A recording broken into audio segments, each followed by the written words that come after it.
भगवान भोले बाबा, भगवान भोले बाबा आज बैठे हुए हैं। 1 दिन 2 दिन 1 महीना 2 महीना 12 वर्ष बीत गए, 12 साल बीत गए हैं। सुखदेव जी महाराज का जन्म नहीं हुआ।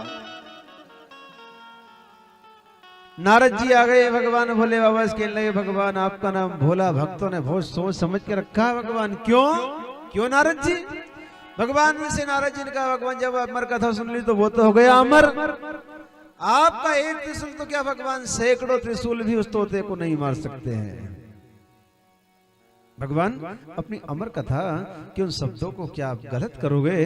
तो भगवान भोले बाबा की जाकर के प्रार्थना की है। आज व्यास जी महाराज ने, आइए आप हम सब भी भगवान महाकालेश्वर भगवान की छोटी सी वंदना करेंगे।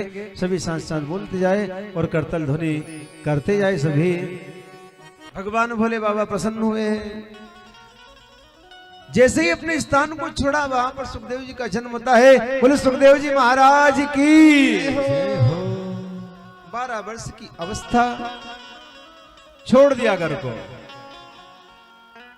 माता पिता सबको छोड़ दिया, लेकिन पिताजी के मन में पुत्र के प्रति मोह क्यों नहीं होगा? पुत्र की कामना के लिए ना जाने क्या क्या उपाय किए, ना जाने क्या क्या प्रार्थना की, और यही पुत्र छोड़ करके चला। हाय पुत्र कह करके पीछे पीछे दौड़ रहे हैं। तो आज तो सुखदेव जी महाराज रुक नहीं रहे।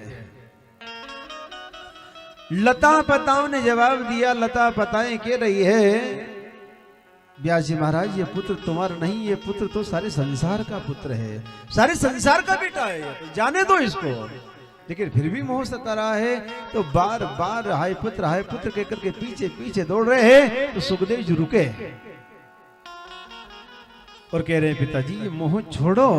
ना जाने कितनी बार मैं तुम्हारा पिता, तुम मेरे पुत्र, मैं तुम्हारा पिता बन गया, ना जाने कितनी बार। जैसे इंसान अपने वस्त्रों को बदलता है, जैसे इंसान अपने वस्त्रों को बदलता है, वैसे ही आत्मा भी इन शरीरों को बदलती रहती है। कभी कौन सा रूप, कभी कौन से रूप में आ जाती है आत्मा, कभी किस देही मिल जाती, कभी कौन सी देही मिल जाती है, बस कर्म के अनुसार। कर्म प्रधान विश्व करी राखा, जो जस करही ताई फल चाखा, जो जस करही ताई फल चाखा। जो जैसी करनी करता है वैसा उसको शरीर के अनुसार, कर्मों के अनुसार उसको ये देहियां मिलती रहती है। बंधुओं छोड़ दिया, बारंबार पीछे पीछे दौड़ रहे हैं। आज मोह को दूर करने के लिए कहा, पिताजी ये मोह छोड़ो और भगवान का भजन करो, उद्धार हो जाएगा तुम्हारा। लिखा है, राजस्थान के संतों ने कहा है कि तुम हो माया ने, अरे तुम हो माया ने, अरे छोड़ राम ने भज रे, ओ राम ने भज रे। तेरी उम्र बीती जाए भजे गो कबीरे, तेरी उम्र बीती जाए भजे गो कबरे। बुढ़ापा गया, सफेदी आ गई, अभी भी भगवान में मन नहीं लग रहा है, अभी भगवान का नाम मन नहीं लग रहा। तो बाबरे तेरा मन भगवान कथा में लगे कब? मरने लगेगा तब। तुम हो माया ने, अरे छोड़ राम ने भज रे, ओ राम ने भज रे।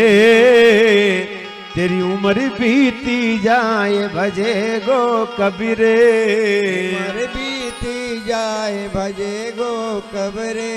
ओ तेरी डगमग डोले, ओ तेरी डगमग डोले, और नाड़ी कमर ही गई झुक रे, ओ कमर ही गई झुक रे।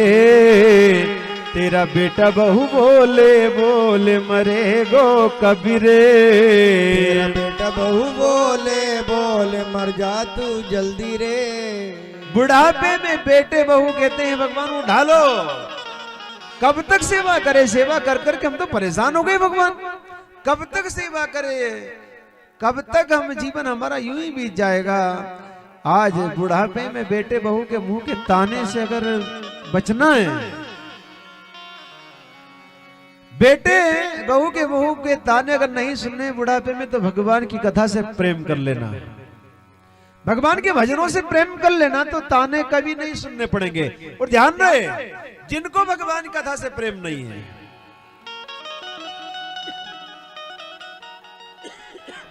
जिनको सत्संग से प्रेम नहीं होता है, जो भगवान कथा जो नहीं सुनता है, उनको बेटे बहू के मुंह के ताने उनको जीवन भर सुनने पड़ते, बुढ़ापे में ज्यादा ताने सुनने पड़ते हैं ऐसे लोगों को। जय हो। व्यास जी महाराज ने सोचा बेटे का जन्म तो हुआ, लेकिन शायद भाग्य में सुख नहीं होगा हमारे भाग्य में। भजन करने लगे, जिसी भजन करने लगे आज व्यास जी महाराज आज सोचा दूसरे ब्राह्मण बालकों को अब मैं भागवत कथा सिखा दूं मैं, क्योंकि ब्राह्मणों का परम धर्म है विद्या का दान लेना और विद्या का दान देना, यज्ञ करना, यज्ञ करवाना, दान लेना और दान देना। दूसरे ब्राह्मण बालकों को जैसी भागवत कथा सिखानी प्रारंभ की, एक दिन एक ब्राह्मण का बेटा, एक दिन एक ब्राह्मण पुत्र भागवत कथा का एक श्लोक सीखता है, जाकर के कहा बोलता है, जहां पर सुखदेव जी समाधि लगा करके बैठे हुए हैं।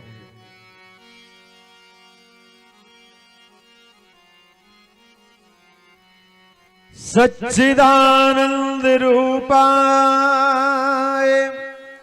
विश्वोत्पत्त्यादि है तवे